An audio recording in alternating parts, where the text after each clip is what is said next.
This episode of DC Collectors is sponsored by Entertainment Earth.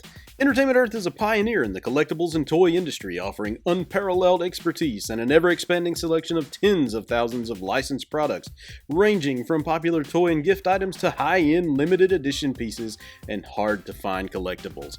Check them out today at entertainmentearth.com. Hey DC Collectors, welcome to a brand new episode of the show. Today, we're taking a look at the Suicide Squad Funko Pops. So I want to give a shout out to Entertainment Earth for sending these guys over for review. So without further ado, let's start looking at these Funko Pops. Now, as you can see, these Pops go from Pop Movies 1110 all the way to Pop Movies 1115. And in this assortment, you get Peacemaker, Harley Quinn, Polka-Dot Man, Ratcatcher 2, King Shark, and Rick Flag. So let's start by taking a look at the boxes. As you can see, this is the front of the box. The right side of the box just features a look at the Pop, along with the cool Pop Movies logo and the number of the Pop along the bottom. The left side of the package features a nice window look at the Pop that you're getting, with the name of the figure in here and the number of the Pop. Like with all Pops, the top of the package just features a nice headshot of the figures, as well as the Pop Movies logo and the DC Comics logo. Bottom of the packages just feature a look at the UPC, as well as a bunch of gobbledygook that nobody really reads. The back of the Pops feature a nice look at the Suicide Squad logo, a look at the Pop, and all of the figures that you can get in this wave. And it looks like we have them all but one of the variant Harley Quinns and Bloodsport. So with that out of the way, let's break these guys open and let's take a look at them. So here is the Suicide Squad out of the package. First, let's start off by taking a look at the Peacemaker. Just a nice looking sculpt here. Nice Funko Pop. I love the paint job on this guy. It actually looks pretty good. Lots of cool little paint going on here. Let's take a look at that. Just a nice classic Funko Pop look with the big eyes. The thing that would take this above and beyond is if they chromed out the helmet. Just it's the same thing with the McFarlane Toys fig. Chrome out the helmet. That would have been so awesome on this, and it would have made it just so much cooler. You can see the bottom of the Pop. Now, Harley Quinn does come with an acrylic base. She does have one hole peg here. And that's typical for some of these female figures because their feet are a little bit smaller than the male figures, and with the big heads, it makes them, kind of top heavy. Now, take a look at that. She's got tattoo here on her face. So they did a pretty good job of replicating that, even the one on her back. And yeah, okay, so that goes all the way around. So they did a pretty good job capturing the essence of Harley Quinn in the movie. I'm really digging this one. I mean, I love Funko Pops. Don't get me wrong. These things are so cool and so collectible, especially for like $12.99, $11.99. You can't go wrong with these things.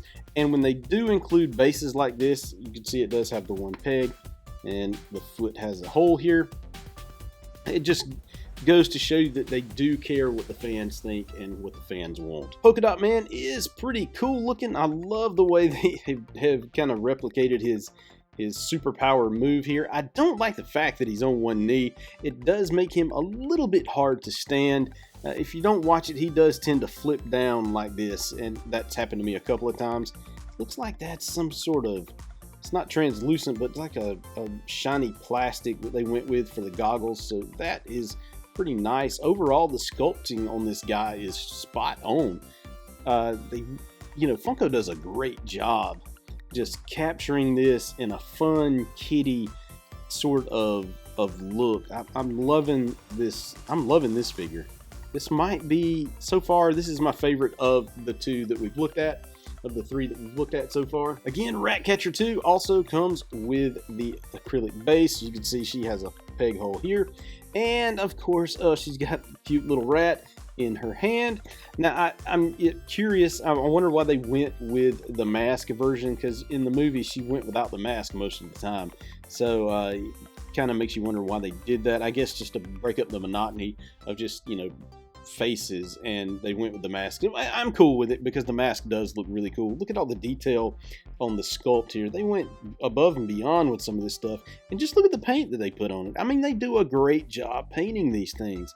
Super surprised at how well this little person is painted. So let's put her back on her stand. Break out King Shark. King Shark is a shark.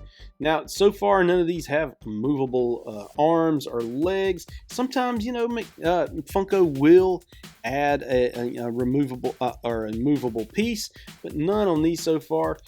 This is sort of underwhelming. He's just the same size as everybody else. I would figure they would go with like a jumbo size pop, or not necessarily jumbo size, but just a little something bigger than what they've gone with here. So this one is a little more disappointing, as he was supposed to be, you know, he is my favorite of the Suicide Squad. I love this character in the movie, but this one sort of fell short with me. Not that he's a bad pop. None of these are bad at all. It's just he didn't meet my expectations. He didn't exceed my expectations like some of these other ones have. And finally, we have Rick Flag, who has that cool, what is that, a rabbit? I can't even read that. It's too, I don't have my glasses on. Look at the cool bruise cut he has on his face. I love the way they did that paint there. I mean, that looks really nice. Loving this. Look at the camo on the pants. Just an excellent job of that. This is actually just a very nice Rick Flag. I love the yellow shirt that they went with, not only on this but in the movie as well. Just very reminiscent of the actual Rick Flag that we saw in the late 80s in the comics. So that was kudos to James Gunn on going that route with it. Again, just an excellent pop. You can see the bottom there. So if I were to rank these guys out of, you know, what I like the best out of this wave, let's put these in order that I would want them. I think this guy would be first, just because he is so cool. Then I would probably go with Ratcatcher 2. God, this is hard. I do like Rick Flag, and so let's line them up over here. See what I was talking about with Polka-dot Man. He kind of not so sturdy. I think I would have to go with Peacemaker, then Harley, and then King Shark over here. Let's get them all in the camera so we can see these guys. This is in the order that I do like these pops, with Polka-dot Man being the number one. I wish he just didn't fall over like he does, because that's not cool. I don't want him to fall over on the shelf and then, you know, screw up paint or something like that. I just wish he would be a little more sturdy. But that is the order in which I like them. Leave a comment below. Let me know what order you think these things should go in. So if you like what I'm doing, please hit that subscribe button, hit that like button. I sure would appreciate it.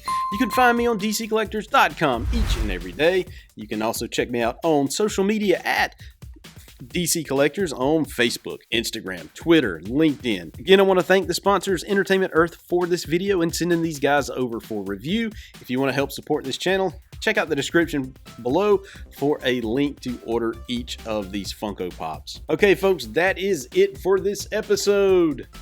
Did you like the Suicide Squad movie? Do you like these Funko Pops? Leave a comment below. Get the conversation started. God bless.